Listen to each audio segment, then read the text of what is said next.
Today we are going to talk to you about the next generation DNS network infrastructure. We call it Anycast Plus.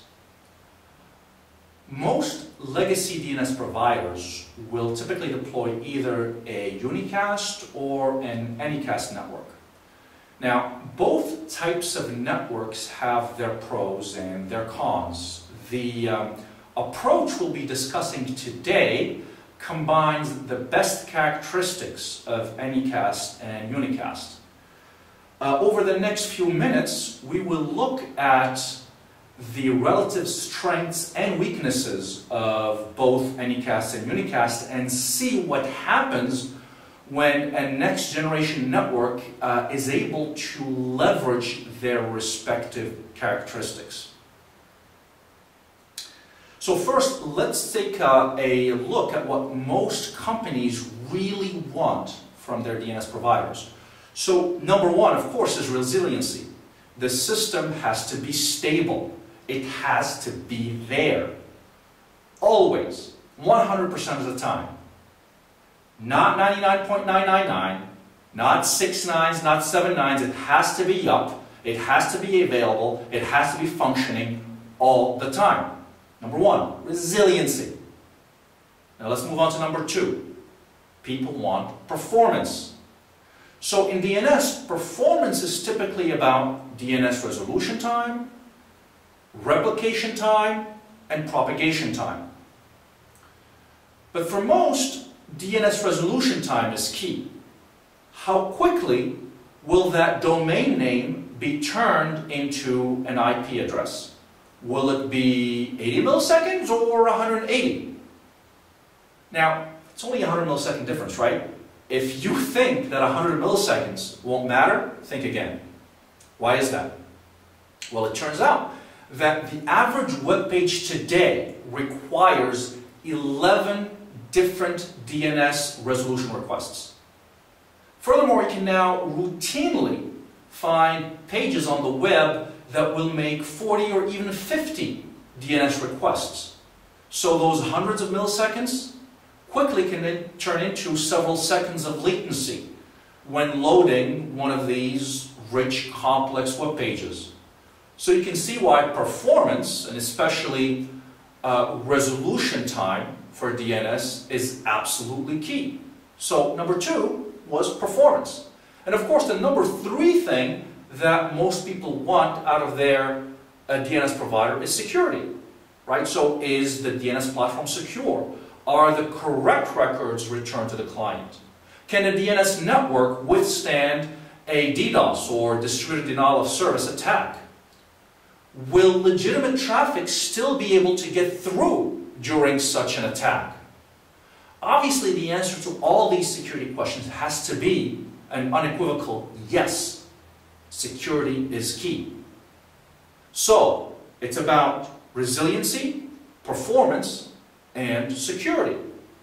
Now, many legacy DNS providers have been talking up this Anycast technology. They've been talking up their Anycast networks. And that's been going on over the last couple of years. They have been touting them as the right solution to deliver resiliency, performance, and security. But you know what? They've been doing that for good reason.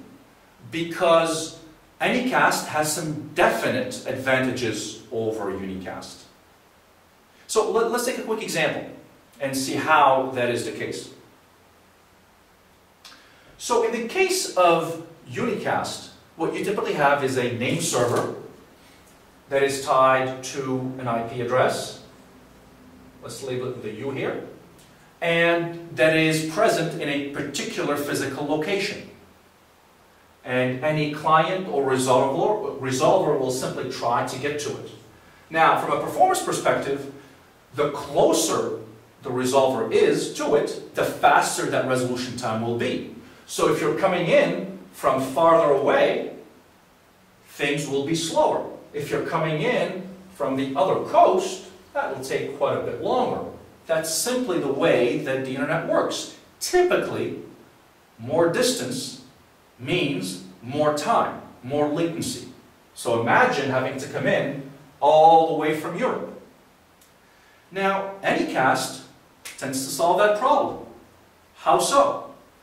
Well, an Anycast network made up of several nodes will actually take that single name server and place it in multiple locations. Now, we're not talking about different name servers. Logically, it's just one name server with the same fully qualified domain name, with the same IP address. It just happens to be located in multiple physical locations. What does this do? Well, it turns every DNS query into a local query. So that query from the West Coast stays local. That query from the Midwest stays local. That query from the East Coast stays local and therefore fast. That query from Europe never has to cross the Atlantic and stays local. So you can see how, from a performance perspective, Anycast in most cases will win. Now, why would you ever need unicast? I mean, isn't the case closed at this point? Didn't we just demonstrate how Anycast for DNS is better? Well, not quite. From a performance perspective, what happens, you think, if a particular location gets bogged down? If there is a spike in traffic just here, what happens in that case? Well, this link might get bogged down. It's still the closest, and therefore that's where you'll go to get your resolution, but it's not necessarily the fastest. If it gets bogged down, you've got a problem. Now, if you had both unicast and anycast done right, of course, what you'd be able to do is say that, hey, I'll go to this unicast network. I'll go to this node that's actually farther away topologically, but it's faster still. This is the case where unicast actually can win over anycast. Now, let's talk about a slightly different case. What happens when I have a denial of service attack? Let's say that the attack is coming from a particular region, Europe or Asia. Well, in that particular case, if in Europe or Asia I have somebody launching a malicious attack on one of my unicast servers, I might have a big issue because they can target my unicast nodes directly and overload them.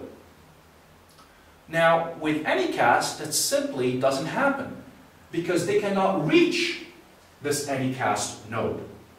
It's the same IP address as the one that's right here.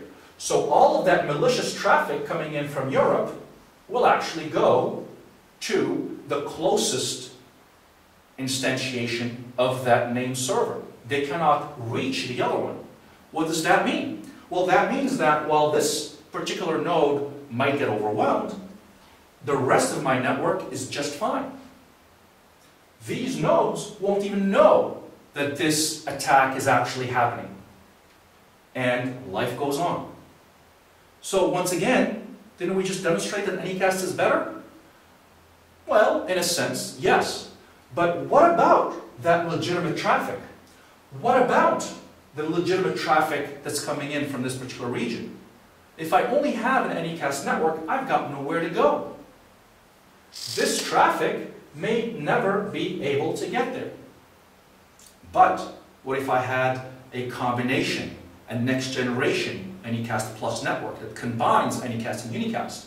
Well, in that case, my legitimate traffic, if their DNS system is set up right, would still be able to get to and target specific unicast nodes, and therefore allowing legitimate traffic to come through.